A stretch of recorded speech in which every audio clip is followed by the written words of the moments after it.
ईश्वर महादेव, जो व्यक्ति पथभ्रष्ट हो जाए, जैसे मदिरा के नशे में पड़ गया, कहीं जुए में पड़ गया, कहीं मांसाहार में पड़ गया, कहीं व्यसन में पड़ गया, कहीं गलत काम में अगर कोई जा रहा है, तो श्रंभेश्वर महादेव के नाम से काली तिल भगवान शिव को समर्पित करी जाती है।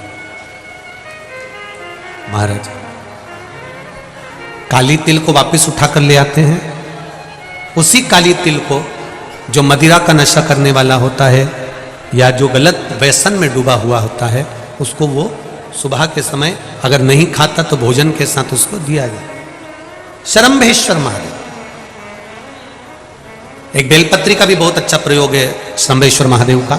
मदिरा पीने वालों के लिए, मांसाहार व्यसन में, जुए में, वेश्यावृत्ति में, पर नारी में, गलत जगह पर जो डूबे रहते हैं उनके लिए पहले की कथा में उसका वर्णन किया है बेलपत्री का। श्रंभेश्वर महादेव, एक बार सब बोलेंगे। कौन से महादेव? श्रंभेश्वर महादेव। फिर जम के बोल लो एक बार, श्रंभेश्वर महादेव। जब हमारे घर में क्रोध बढ़ता है या कोई गलत कार्य में जाने लगता है तो श्रंभेश्वर महादेव का हमें शरणागति लेना चाहिए। श्रंभेश्वर महादेव का पूजन करना चालू कर देना चाहिए। कई लोग कहते महाराज जी श्रंभेश्वर महादेव का मंदिर कहाँ मिलेगा, हम कहाँ पूजन करने जाए? कहीं नहीं जाना, तुम्हारे घर के पास में जो शंकर जी का मंदिर है वहीं जाओ, उसी देवालय में, उसी मंदिर में जाओ। श्रंभेश्वर महादेव के नाम से जल चढ़ाना प्रारंभ करेंगे। वो जल जो गलत संगत में पड़ा हुआ है उसका आचमन कराना प्रारंभ करेंगे। अपने आप उसकी धीरे धीरे बुद्धि सुधरना प्रारंभ हो जाएगी। ऐसा श्रंभेश्वर महादेव का है।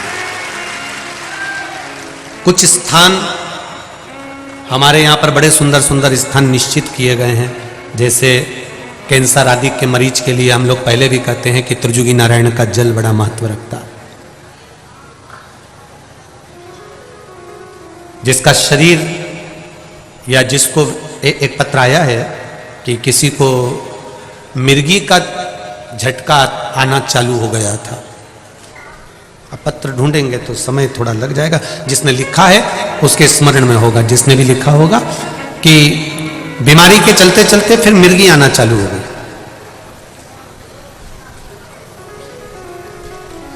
जिसने भी लिखा है वो दोनों हाथ एक बार हिला देना। जिसके लिए भी लिखा हुआ वो इतना ध्यान नहीं आ रहा, तो उनको मिर्गी का झटका आना प्रारंभ हुआ।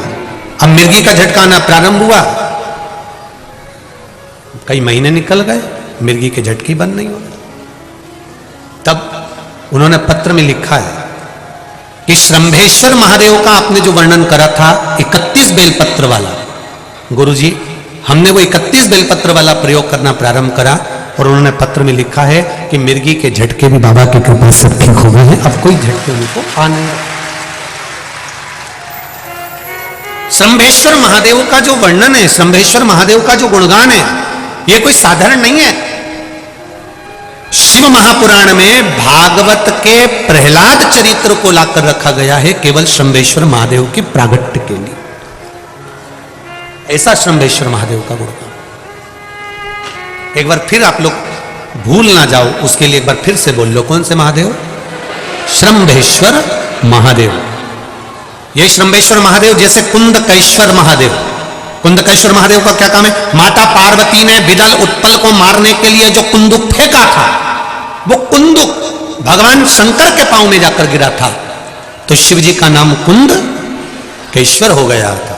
जब हमारे यहाँ कोई दवाई नहीं लगती शरीर में, कोई कैंसर जैसा रोग हो गया, किडनी लीवर का रोग हो गया या बीपी शुगर का रोग हो गया, शुगर लेवल में नहीं आ रही है, तो आप शंकर जी पे से जो बेलपत्र ला रहे हो कुंदकेश्वर महादेव के नाम से लाओ।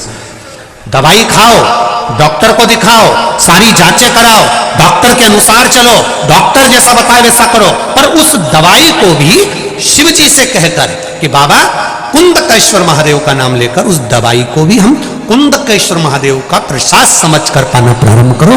धीरे धीरे आराम लगना प्रारंभ होगा। कुंदकेश्वर महादेव रोग मुक्ति के लिए होते हैं और श्रंभेश्वर महादेव बोलो बोलो जरा जम के, व्यसन की समाप्ति के लिए।